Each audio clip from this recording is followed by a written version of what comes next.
අපිට ආදර වෙන්න මම ආවේ මේ අම්මා ඔයාගෙන මේ සාරිය දෙන්න.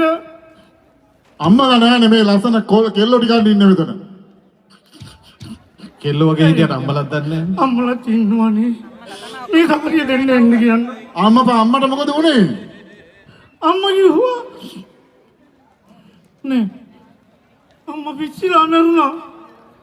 උඩ ඉන්නකෝ මම බෑනෙන්නද? ආපෝපා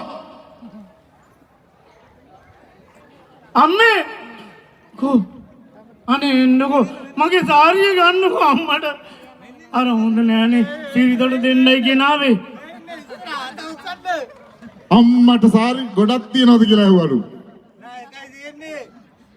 දොස්තර මහත්තයා විහිළු කරනවද? ඔයා නේද අපේ අම්මා අරගෙන තුවාලෙට බේත් දැම්මේ? එහෙනම් හරි. තුවාලෙට නම් බේත් දැම්මා. ඒ තුවාලේ සුව වුණානේ. අඬන්න එපා. අම්මා මරාගත්තා. අපිය දාතර වෙනදට මං කිව්වේ කෑගි අරන් ආවනේ මගේ අම්මා. ඊටාම දුක් මුසු කතන්දරයක්. තෑගි කියනකොට අම්මා එයාව දාලා ගිහිල්ලා ඩුබායි ගියක්ද දන්නේ? ඒ කියන්නේ බෑ.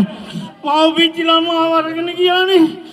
ඊට පස්සේ අම්මට එන්න කියන්නකො මේක දෙන්න. මොලේ හොඳටම කචල් වෙලා තියෙන්නේ. මොකද කරන්න පුළුවන් මෙයාට? අම්මා හොයාගමු. නෑ. අර අඬ ගහනවා අර නෙවෙයි. අන්න අතන. අන්න ඉන්න.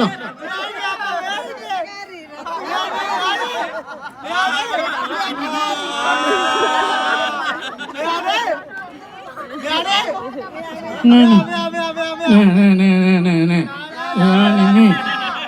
ඉතින් අපි අපේ හිතවතාවටත් බඩකට පස්සේ කොහොමද සුදී? මීළඟ තරඟකරු. මෙතන ඉන්න. කරාසිරා පොරක් එන්න බය බෑ. මරදාන චණ්ඩියෙක් වගේ කොල්ලෝ ඉන්නව නේද චණ්ඩි? ලොක්කා එන්න. ඕද? ආතල්ලක ඉන්න පොඩ දෙකක් දාලා වගේ වෙන්නේ. පොඩ්ඩක් ඉන්න බලන්න. දා. බුදු අම්මෝ.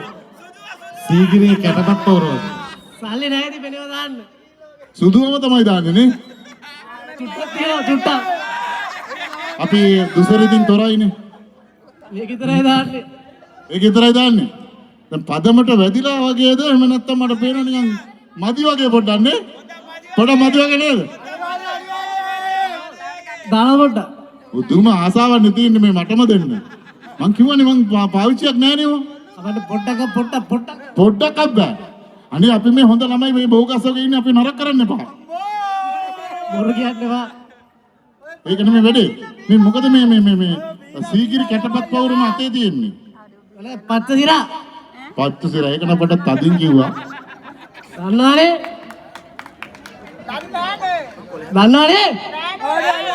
දන්නවනේ අපව. පත්තු සිර බය බය කඩු කිරිසීම නෑ නේද අතේ? මෙතෙන් දෙද්දි තියලා අරයිලද? පිස්සු කතා කරන්න එපා මේන්න බුදු අම්මෝ බොහොම ස්තුතියි. බය බෑ එන්න මෙතෙන්ට. බොහොමත් ස්තුතියි. ඔන්න අරයන්න. එපා. කිසි ප්‍රශ්නයක් නැහැ මහත්තයෝ. ඔයා බොහොම හොඳ ළමෙක්. අපි කලබල වෙන්න එපා කිසි දෙයකට. හැබැයි ඔයාගේ ඕන දෙයකට ඉන්න ඈ. thank you. බොහොමත් ස්තුතියි. ඕන දෙයකට ඈ. බොහොම ස්තුතියි. ඔහොම තමයි කියන්නේ. හැමෝම ඔහොම තමයි කාපු දෙයලා කියන්නේ කාපම්මගේ මාළු කියලා තමයි කියන්නේ. වෙන හින්දුනම මොකුත් නැහැ. පල්ලි කාපම්මගේ මාළු කියලා. හරි. දැන් ඔන්න කඹදී මේ කාන්තාවන් හැකි ඉක්මනින්ම ස්ථානට වාර්තා කරන්න.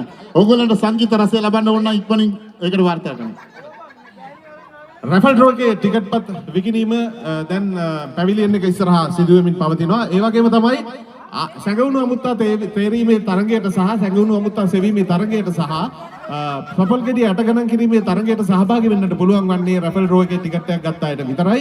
ඉතින් දැන් ඔන්න ටිකට් පත් විකිණීම දැන් පැවිලියන් එක ඉස්සරහා සිදුවෙනවා කියලා අපිට කියලා තියෙනවා. ඒ වගේම තමයි සැඟවුණු අමුත්තා ගැන පුංචි ඉඟියක් දෙන්න තමයි දැන් සූදානම් වෙන්නේ. ඔන්න සැඟවුණු අමුත්තා දැන් ඔබ අතරට ඇවිල්ලා ඉන්නවා. සැඟවුණු අමුත්තා කළු පාට කලිසමකින් සහ සුදු පහට අද්දික ෂර්ට් එකකින් සැරසිලා කොණ්ඩේ උඩට පීරලා සාමාන්‍යයෙන් මැදි වයසේ කෙනෙක් හැටියට මට මැදි වයසේ කෙනෙක් හැටියට තමයි පේන්නේ මටත් මේ ස්ථානෙට හඳුනා ගන්න.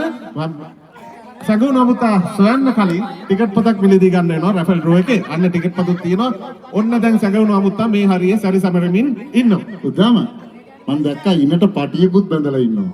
අයි කලිසම ගැලවෙයි. කලිසම ගැලවි කියලා දන්නේ නැහැ නේ. නැත්තම් හරි එවන තවත්